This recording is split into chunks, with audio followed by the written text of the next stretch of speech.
Perkenalkan, saya Ardiles Rumbiak, jabatan saya di Papua Football Academy selaku pelatih kepala. Ya, di 2 kelompok usia, karena sekarang 2010 dan 2011, dan angkatan pertama udah keluar, kita udah promosi mereka ke akademi yang ada di Pulau Jawa. Oke, yang soal perkembangan fisik itu coach, yang dari anak-anak angkatan pertama Ya, sampai sekarang? Yang pertama mungkin perlu diketahui, kita di PFA masuk semester tahun ketiga ini, itu anak-anak 20 jam per minggu untuk 20 jam per minggu itu waktu latihan mereka. Artinya apa? Untuk anak usia ini kalau kita naikkan level mereka untuk bisa dapat level tertinggi di level elite, sama seperti beberapa akademi besar di Eropa, itu anak-anak kita sudah bisa mampu menyesuaikan diri di tahapan latihan hampir 20 jam per minggu. Saya rasa ini untuk ke depan sangat baik untuk mencapai level usia matang mereka. Bagaimana kita membentuk fisik mereka, gizi mereka, berikut pola latihan mereka. Kenapa begitu? Agar supaya mereka siap secara keseluruhan dari tubuh mereka. Bagaimana kita bisa menciptakan pemain yang kuat, yang cepat, yang cerdas secara taktikal di kemudian hari. Ya, kita harus siapkan dari sekarang. Yang menurut saya yang selama ini kurang berjalan baik, ya kita jangan di usia matang baru kita ingin membuat perubahan seperti ini. Tapi kalau bisa kita siapkan fondasi ini dari awal. Dan ini harus serentak, tidak bisa di Papua Football Academy saja. Kalau di seluruh akademi di Indonesia, kalau lakukan seperti ini, saya kira kita Indonesia juga bisa berbicara banyak dan bisa dapat pemain-pemain kualitas dari Indonesia sendiri. Coach, latihan di dataran tinggi seperti ini, apa yang ingin dicapai dari para pemain untuk Papua Football Academy? Ya, yang pertama mungkin anak-anak belajar bagaimana menyesuaikan diri dengan cuaca, terutama di dataran tinggi. O2-nya semakin menipis. Kenapa? Mereka terbiasa, siapa tahu nanti di kemudian hari ada yang bermain di luar negeri atau di mana, dan juga apabila mereka bermain di dataran rendah, stamina mereka ya itu bisa lebih kuat dan bisa mengukur kemampuan mereka dari kemampuan sebenarnya mereka. Artinya bisa lebih, untuk berbuat lebih itu bisa, anak-anak bisa. Jadi itu faktor yang bisa kita ambil dari sini untuk sebagai pelajaran. Coach, setelah beberapa tahun melatih Papua Football Academy, bagaimana pengembangan bakat di Papua untuk pemain muda sendiri Coach sejauh ini? Apakah pasti ada banyak yang bilang tidak akan habis ya bakat-bakat dari Papua itu. Tapi terkadang ketika sudah memasuki usia tertentu, mereka justru menghilang. Nah, Coach sendiri punya saran atau seperti apakah agar bakat-bakat dari Papua ini bisa terus berkembang sampai di level senior nantinya? Ya, saya kira dengan hadirnya Papua Football Academy ini adalah satu role model, dan mudah-mudahan ke depan Papua Football Academy sebagai contoh dan bisa menarik seluruh pelatih-pelatih, pembina-pembina di seluruh tanah Papua khususnya untuk bisa melihat develop usia dini. Kenapa? Karena kalau kita tidak bisa memulai dari usia dini, usia SSB, itu sangat membuat kita untuk kesulitan. Tetapi kalau dasarnya udah bagus, akan mempersulit kita untuk memilih pemain-pemain mana nih yang bagus. Gitu. Jadi banyak persaingan gitu.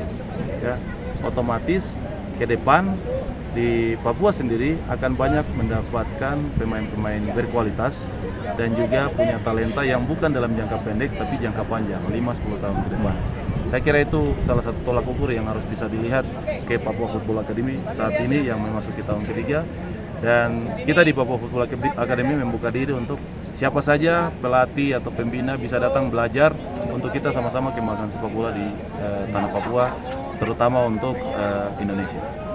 Coach, dari angkatan pertama berapa yang sudah tersalurkan ke akademi klub di klub yang lain, Coach? Iya, untuk pemain-pemain di angkatan pertama 2009 ya kurang lebih 25 pemain ya. 25 pemain itu sudah menyebar di beberapa akademi. Ada yang di Persija, ada yang di Rekina Zona Academy, ada yang di Asti Kudus, di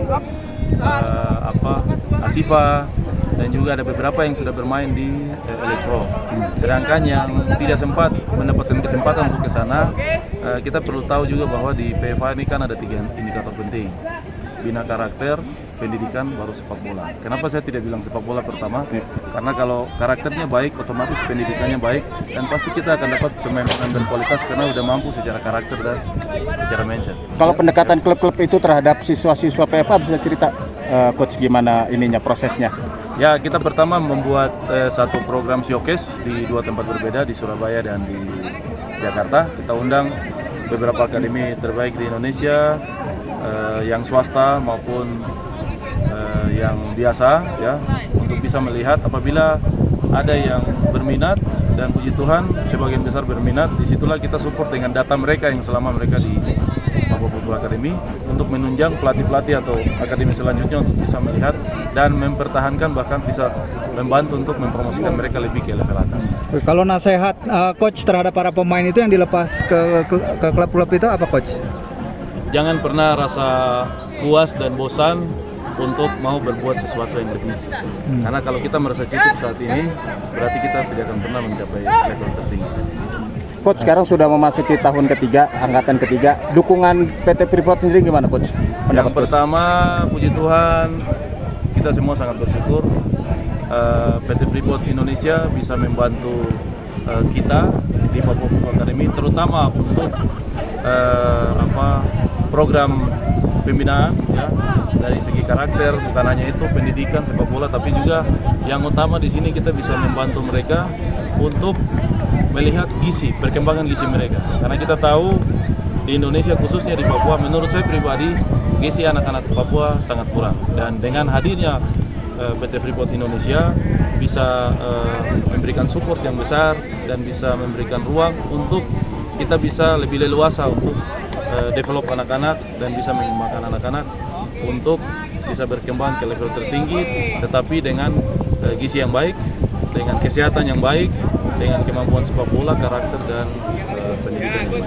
Jadi sekali lagi, atas nama pribadi dan Papua Football Academy, kami ucapkan terima kasih sekali lagi yang sebesar-besarnya kepada PT Freeport Indonesia, terutama untuk hari ini kita bisa ada di Tembagapura dan anak-anak bisa ada coaching klinik dengan Sekolah International School dan juga YPJ. Bagaimana kita bisa mengajarkan anak-anak juga dari anak-anak di Papua Football Academy untuk bisa memberikan waktu kepada teman-teman lain bahwa dari sepak bola bukan hanya prestasi tapi orang bisa bahagia juga di sepak bola. Itu dari saya. Terima kasih sudah menonton. Silakan subscribe, like, dan jangan lupa komen di bawah ya bola spotter.